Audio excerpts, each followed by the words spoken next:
옛날 어느 고을에 결혼한 지 얼마 안 된 부부종이 있었다. 이들 부부는 아직 신혼인지라 애정 놀이를 밝혀 하루도 빠지지 않고 살을 맞대었다. 또한 낮에도 부부가 함께 들로 일하러 나가 사람들이 없는 한적한 곳이면 반드시 한바탕 즐겨야 일을 할 수 있었다. 그러던 어느 여름날, 주인 영감이 종에게 일렀다. 논에 잡초가 많이 자랐으니 너희 부부가 가서 모두 뽑아 놓도록 하여라. 하루 이틀이면 다 될 것이니라. 그리고 2, 3일이 지난 뒤 확인을 하자 종은 며칠 더 뽑아야 한다고 말하는 것이었다. 주인 어른, 생각보다 잡초가 많아 며칠만 더 시간을 주십시오. 그거 참 이상한 일이다. 아무리 잡초가 많기로써니 며칠 더 뽑아야 한다는 게 믿기지 않는구나. 도대체 저것들이 나와서 무엇을 하길래 그러는지 내가 어디 한번 살펴봐야겠구나. 이튿날 아침 일찍 일어난 주인 영감이 슬며시 논으로 나가 살펴보니 큰 나무 밑에 무수한 발자국이 나있고 반들반들하게 달아있는지라 이를 수상하게 여겼다. 그리하여 그 나무 위로 올라가 잎으로 몸을 가린 채 숨어서 지켜보았다. 잠시 후 종부부가 한동안 논에서 잡초를 뽑다가 여종이 먼저 나무 밑으로 오니 곧이어 남편도 따라 나와서는 부부가 함께 옷을 벗는 것이었다. 이때 여종이 남편에게 말했다. 여보, 우리 지금 말놀이 한번 합시다. 그거 참 좋지. 이에 남편도 동의하니 아내가 엎드리더니 뒷발을 높이 들어차며 앞말 흉내를 내는 것이었다. 그러자 남편은 마치 순말처럼 두 팔을 땅에 짚고 기어가서는 아내의 그곳에다 코를 대고 킁킁 냄새를 맡았다. 그리고는 흡사 순말이 교미하는 것처럼 뒤로 올라타는 것이었다. 그렇게 남편이 말 흉내를 내면서 입을 들어 하늘로 향하는 순간 나뭇가지에 앉아있는 주인 영감을 보고 말았다. 소스라치게 놀란 남편은 말소리를 내며 힝, 이제 그만하고 일하러 갑시다. 여종은 무슨 까닭인지 몰라 발을 구르며 힝, 한창 재미있어지려는데 무슨 말을 하는 거예요? 남편이 다시 말 울음소리를 내면서 말했다. 힝, 나무 위를 보구려. 거기 누가 있는지 보구려. 이에 여종이 나무 위를 쳐다보자 주인 영감이 각, 나는 까마귀니 신경 쓰지 말고 하던 일 계속 하시오.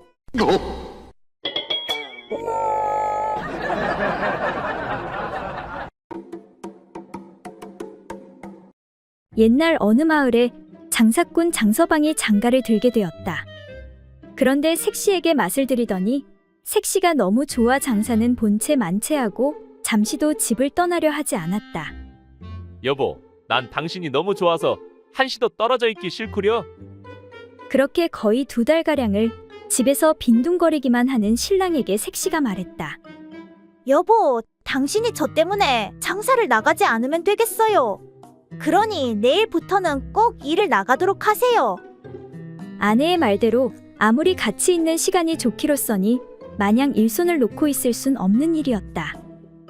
그래서 장서방은 그 이튿날 아침 일찍 장사를 떠나기로 했다. 하지만 아내와 멀리 떨어져 있을 것을 생각하니 여간 서운한 게 아니었다. 그래서 조그만 목소리로 아내에게 속삭였다. 저기 말이야. 그러니까 그것을 조금만 뽑아줄 수 없겠소. 몸에 간직하고 가게 말이오. 아이고, 망측스러워라. 내 당신과 떨어지려니 도저히 안 되겠어 그러는구려. 색시는 고개를 저었지만 남편이 하도 사정을 하는 바람에 그것을 조금 뽑아서 작은 주머니에 넣어주었다. 장서방은 곧바로 길을 떠났고 이튿날 저녁 무렵에 어느 객주집에서 밤을 지내게 되었다. 밤이 되자 장서방은 한없이 색시의 품이 그리웠다. 마누라, 너무 보고 싶구려. 그래서 아내가 준 주머니에서 그것을 꺼내 아쉬운 듯 만져보았다. 바로 그때 방문이 열리면서 앞을 못 보는 사람 하나가 안으로 들어왔다. 이보시오, 방이 다 차서 그러니 오늘 밤은 나와 함께 보냅시다. 거 적적한데 잘 되었소이다. 그런데 장서방은 문득 장난치고 싶은 기분이 들어 앞 못 보는 사내에게 말을 걸었다. 이보시오. 심심하니 내가 문제 하나 내겠소. 이 주머니 속에 뭐가 들어있는지 알아맞힐 수 있겠소? 좀채로 맞히지 못하실게요. 이에 안못 보는 사내가 손을 뻗으며 대답했다. 어디 잠깐 일이 한번 줘보시오. 내 냄새를 맡아보고 한번 맞춰보리다. 주머니를 받은 사내는 잠깐 코를 대고 냄새를 맡더니 이윽고 주머니를 장서방에게 돌려주면서 이렇게 말했다. 이 다음부터는 부인더러 좀 더 앞쪽 것으로 뽑아달라고 하시오. 이건 너무 뒤쪽 냄새가 나는걸. 사내의 말에 깜짝 놀란 장서방이 아니 그것이 무슨 소리오? 당신이 어떻게 그것을 안단 말이오? 바른 대로 말하지 않으면 내 가만 두지 않겠소. 그러자 안못 보는 사내가 말하길. 이보시오. 그게 아니라 거기서 똥꾸린내가 나지 않소.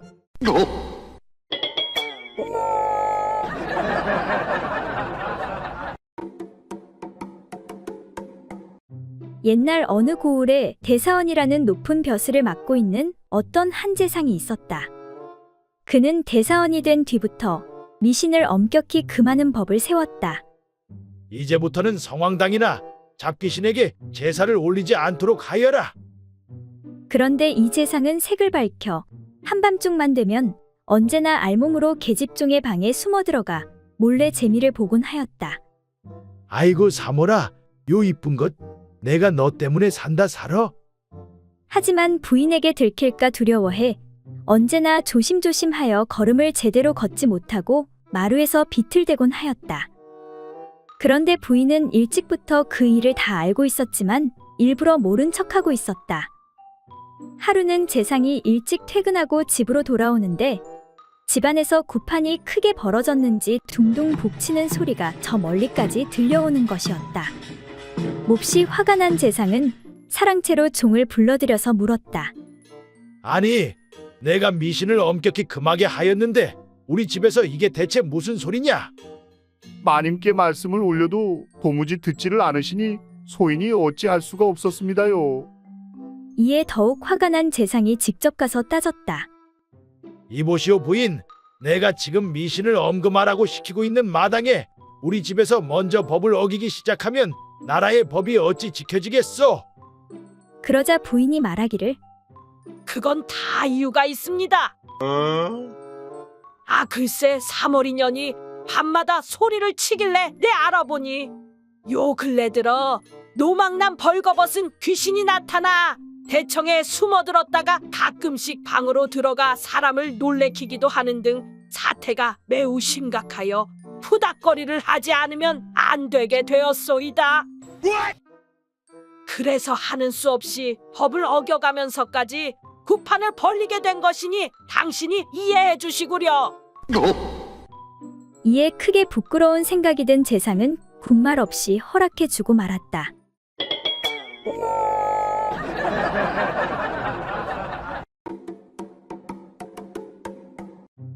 옛날 어느 고을에 사는 허대감은 결혼한 지 10여 년이 넘도록 아이를 가지지 못했다. 오늘 밤도 부부는 용하다는 의원에게 처방받은 비싼 보약을 다려먹고 작업에 여념이 없었다. 이번에는 꼭 성공해야 하는데 약값이 장난이 아니구려. 그렇게 약을 먹고 7일마다 합방하기를 7차례나 치루었으나 부인은 입덧을 하지 않았다. 허대감은 한숨을 토하며 아이고 기어코 대가 끊기는구나. 내 죽어 저승에 가서 무슨 낯으로 조상님들을 대할꼬. 이에 부인이 대감에게 말했다. 대감, 제가 이 집안에 들어와 출산을 못하니 큰 죄를 지었습니다. 부디 첩을 들여 대를 잇도록 하십시오. 이에 대감은 좋아라 하며 젊은 첩을 구해 열심히 작업을 하였다. 그런데 1년이 가고 2년이 가도 아무 소식이 없었다. 어느 날 부인이 대감에게 말했다. 대감, 청양산 겸비암에서 30년간 돌을 닦은 용한 도사가 있다는데 한번 찾아가 보는 게 어떻겠습니까? 도사를 만나고 태기의 효험을 본 안악들이 많다는 소문이 자자합니다. 이것저것 안 해본 것이 없는 터라 허대감 부부는 겸비암의 조그만 암자로 향했다. 도사가 말하길. 내보아하니 부인이 기가 약해서 그러는 것이니 앞으로 7일간 나에게 기치료를 받아야만 할 것입니다. 기치료라니 그게 무엇입니까? 설명해도 모를 것이니 알 필요 없소이다. 그리고 내보아하니 남편은 잡생각이 너무 많은 것 같으니 7일간 동굴에 들어가 수양을 하는 것이 좋겠소이다. 그렇게 부부는 7일간 기치료와 수양을 마치고 집으로 돌아왔다. 그 후 10달이 지나자 기적처럼 달덩이 같은 아들을 낳았다. 네, 드디어 조상님들을 볼 면목이 생겼소이다. 그건 그렇고 도사님이 말한 방법대로 해서 그런지 아이가 꼭 도사님을 닮은 것이 참 신기하네 그려.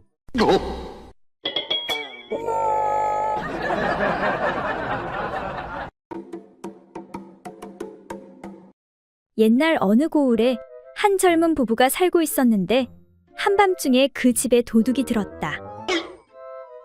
그런데 도둑질하러 들어온 도둑이 구석에서 떨고 있는 젊은 색시를 보자 생각이 달라졌다. 네, 오늘은 이 집까지만 털고 그냥 가려고 했는데 젊은 색시를 보니 그냥 갈 수가 없겠구나. 이것 봐, 너는 저리 비키거라. 라고 말한 도둑은 방 한쪽 구석에 금을 긋고 남편을 금 안으로 몰아넣고는 지금부터 이 금 밖으로 한 발자국만 나오기만 하면 목숨을 부지하지 못한다. 알겠는가? 하고 위협을 했다. 이후 신랑은 도둑이 색시에게 달려들어 희롱하는 것을 멀찍이서 바라보고만 있었다. 다음날 부부는 관아에 찾아가 사또에게 말했다. 그래, 무슨 일이냐? 어젯밤에 우리 집에 웬 불안당 놈이 들어와 있는 것 없는 것 다 털어갔습니다. 그리고는 그것도 모자라. 그 놈이 저를 보더니 서방 옆에 금을 긋고선 밖으로 나오면 죽인다 하며 저를 희롱했습니다. 그런데 서방이란 놈은 그놈 말대로 꼼짝도 않고 있었습니다. 사또 나으리 도둑 맞은 것도 억울하지만 이런 꼼생이 같은 겁쟁이 남편과는 더 이상 살 수가 없습니다. 이에 사또가 노하며 뭐라? 감히 우리 고을에 그런 잡놈이 있다고? 내 그놈을 당장 잡아 족치도록 하겠다. 그런데 자네는 정말 가만히 있었느냐? 그러고도 내가 사내 대장부라 할 수 있느냐? 지아비로서 목숨까지 걸고 싸웠어야지. 이에 남편이 억울하다는 듯 당당히 말했다. 사또, 모르는 소리 하지 마십시오. 난 용기 있는 남자입니다. 절대 가만히 있지 않았습니다. 오, 그랬겠지? 그럼 무엇을 했느냐? 아마 그 불안당 놈은 절대로 모를 겁니다. 그놈이 그 짓 하느라 정신이 없을 때 제가 그놈 보따리에서 몰래 열량을 빼냈습니다. 그 말에 더욱 화가 난 부인이 남편에게 소리쳤다. 아이고 이등신아, 이왕에 빼낼 거 한 100냥은 빼냈어야지.